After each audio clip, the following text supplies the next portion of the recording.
We are at the Reichstag in the dome. Currently walking our way up. I don't know why we're sprinting to the top, but we are. There's not much to see on this building in the walkway itself, that's why.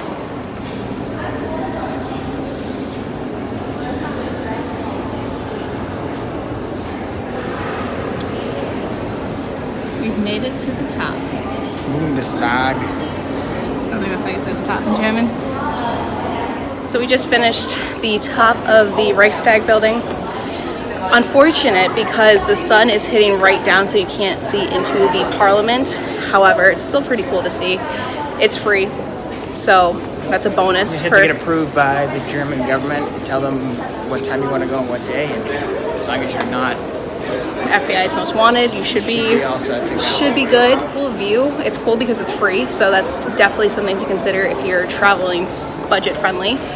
But for the view, Still like the I dome still better. like the Berliner Dome. It's still my favorite view that I've seen of the city thus far. Thoughts on the Reichstag building? That's cool to be here. Cool to see Parliament and be able to kind of see something like this, especially for free. So it's something to do. I would say do it, but don't make it a priority. Again, I think if you are going to do something that gives you a panoramic view of the entire city, I would definitely spend the €7 and go to the Berliner Dome because you could literally spend hours in there. So where are we walking to? Going to the Soviet Memorial in Berlin, near the Reichstag building, in the Tiergarten. There's a little tiny hole in the wall, like 10 feet further. So we went through it. So now we're heading on up to the memorial, which is very majestical, just from a view of it. I don't think we're going to be here for very long. Oh, there's a tank.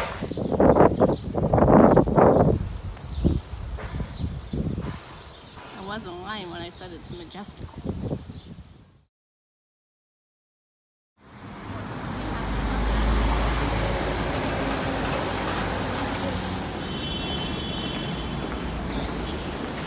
So we are currently in one of the tunnels to get over to the Victory Column. It smells phenomenal. It smells like straight dookie. It's the purpose, like she said, of trying to play in traffic. Which is smart. I would not like to get hit by a car or a bike or an ambulance or something. So, pretty cool.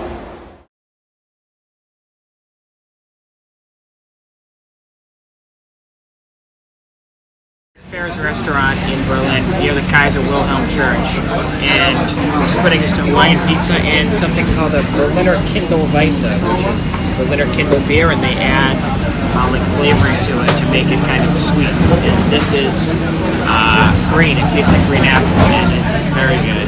As what he said, it tastes like a Jolly Rancher, and it does taste like green flavor or green apple flavor. A liquid alcoholic Jolly Rancher. However, what's even funnier is that I don't like green apple flavor, but I obviously enjoy this. Here at the Charlottenburg Palace. So far today we have done the bombed out church, The Kaiser Wilhelm Church. which we have to admit, that was the one thing we both would agree that we were looking forward to doing. I think that that's going to be like really cool because this was one of the main places of World War II. However, it was probably the most... That's a good word. disappointing? Yeah, there wasn't much going on there. You walk in, there's a little like a gift shop. And then a couple little things. It literally was a tourist attraction. It was a money pit. It was everything but what I thought it would be. It didn't do anything for me, but now we're going to go inside the Charlottenburg Palace, and I will take you there.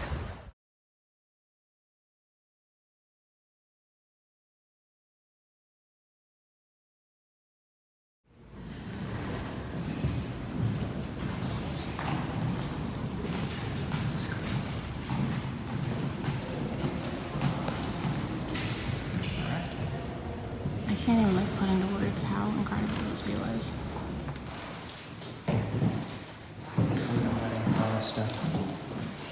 How come we won't have party favors or wedding gifts like that?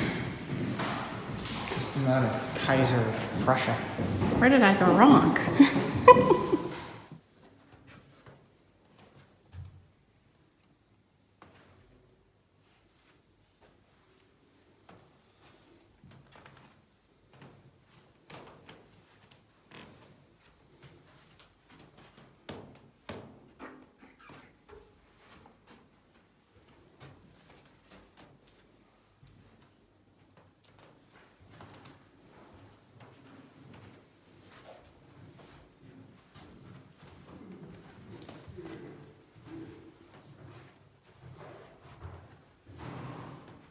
We just finished touring the Charlottenburg Palace.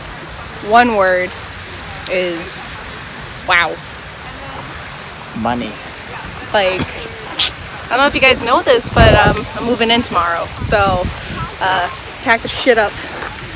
Moving in. So big, lots of rooms, lots of art, gold, and everything you can imagine. The gardens here too are beautiful. Like, I can't really even begin to show you the justification of the gardens because they literally go on for miles or meters. You literally spend just days in the garden alone. Right. So, and what's really super weird about Charlottenburg is the fact that it's smack dab in downtown. Like, it's not like downtown, like right in the middle of everything, but it's in a very area. Very metropolis area to be like, whoa, this is insane. Very happy to be in my new home, so it's gonna be fun. So next we're gonna go check out the Olympic Stadium, maybe if it's close enough to get there, and then we will go back to the hostel, chill out for a bit, and then go to Museum Island tonight. We can take the state train right to the place. Can we? Yeah. 26 minutes. So here we are at the Olympic Stadium. We took an Uber to come all the way here just for the picture because I don't think we can actually get inside. I don't know if there's Yeah, an there event seems to be going on. some kind of a concert or something. Not really quite sure what's going on there, but I think we probably hands down had the best Uber driver of our entire lives. Yeah? Out of all the places we've ever been, he was by far the best. Born here, parents are from Cyprus, likes house music, and he made the best like Gangnam style joke about the Germans losing to South Korea. And I have to say, it was much appreciated. So update, we figured out who is here and why we can't get inside. It's because Queen Bee is here, which makes sense. She's a bad bitch! Yeah, so that certainly makes sense now as to why we can't get in. At Museum Island, there's 5 museums. We went to 3 of them. We did the Bodé Museum, the newest museum, or the new museum, and the Pergamon Museum. 2 of which, those are playing at home when it comes to what is at said each museum. The Pergamon Museum is home to the Ishtar Gates, which were the entrance to Babylon.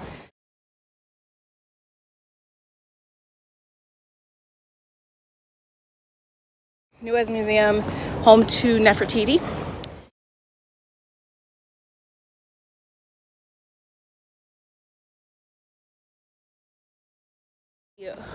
Bose Museum, I guess you could say, one of the originals of Donatello's Pazzi Maria.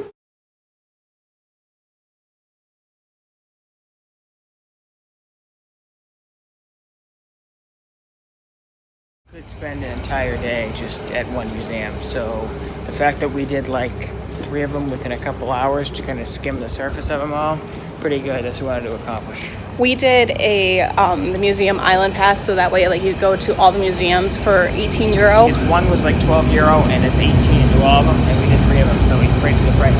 Following you, so keep going. Is it worth spending the 18 to do all 5 essentially if you had enough time? If you're into history and you're into that kind of thing, then yeah, sure. But when it comes to what he and I like, we saw what we need to see, and I think that's sufficient enough. So we are back in our hostel. We've officially logged nearly 11 miles today. Total, at least 26 miles in the last 3 days. 2.5 days. 2.5 days. I can't feel my feet. I have blisters on both my pinky toes, and I'm pretty sure they're gonna fall off. I am pooped. I am tired, but Berlin was good to us. I think it's worth coming to if you are trying to plan an itinerary in Europe and considering Berlin. Then I would spend 2 or 3 days here. Absolutely, there's a lot to see and a lot to take in, and I enjoy my time here. I think when it comes to the top 5 greatest things to do and see in Berlin as a catch-all, definitely the Berliner Dome, and it's not even close. Charlottenburg Palace, definitely. Brandenburg Gate in the Reichstag building area, you definitely have to go down there. In the Tiergarten, kind of all those together, that would be what I would say. I would say number 4 would be the Jewish Memorial. I think just to see, I say the East Side Gallery, the Berlin Wall, remnants of that. I think I would differ in my top 5. I think when it comes to, we both agree Berliner Dome and Charlottenburg are the 2 obvious to do. When it comes to like Brandenburg, such a big area that people, you're gonna run into it eventually if you're walking around Berlin. There's no question. To make it a deliberate trip, if you're in the neighborhood, obviously. I think another thing, like how Ryan would say, doing the memorial for the murdered Jews, it's certainly cool. Kind of puts things into perspective a little bit, but again, I think it's, if you had to do a must, I guess it would be a must. Maybe rounding out my top 5 would be Museum Island, because, we saw wonders of the world. There's so much to see. Do I wish that we spent more time at Museum Island? No, because Ryan and I are both not people that are into art, but we both like history. So for us, seeing Nefertiti and seeing the Ishtar gates, that was cool. But that's all we wanted to see. But when it comes to food in Berlin, we definitely didn't go hungry, which was a major concern of mine because I didn't know what the hell to expect to eat because it's not chicken nuggets or queso, which is the basis of my diet. But definitely currywurst for sure. Doner kebab. Doner kebab was a big fan. Berliner Weisse, definitely. One of those little weird quirky things that Berliners do, but hey, it works for them. And that's about it. If you can find German food, have German food. Yeah, if you could find it, eat it, but that's another topic. Navigation was so easy to get a grasp of once you, I guess, break the ice and just kind of throw yourself into it. But yeah, I think it's an easy city to navigate. For somebody who's never been to Europe, I'm glad that this was our first stop, or my first stop, because I probably would have been shell-shocked if we were to go, if we were to flip it and do Amsterdam first and then do Berlin. I feel like I probably would have shell shock. But with that said, I'm gonna go and pack and get ready because tomorrow we leave Berlin and then we jet set off to Amsterdam, where I don't know what's gonna happen. My expectation is gonna be something of The Hangover, but between us two. But we're not gonna lose Doug. We're not gonna not find Doug. And Mike Tyson's not going to punch you in the face. I hope not. So I feel like you just punched me in the legs after all the walking I did. I know. We are both hurt in units, but we'll persevere and we'll march on forward. So with that said, see you guys later and on to the next place.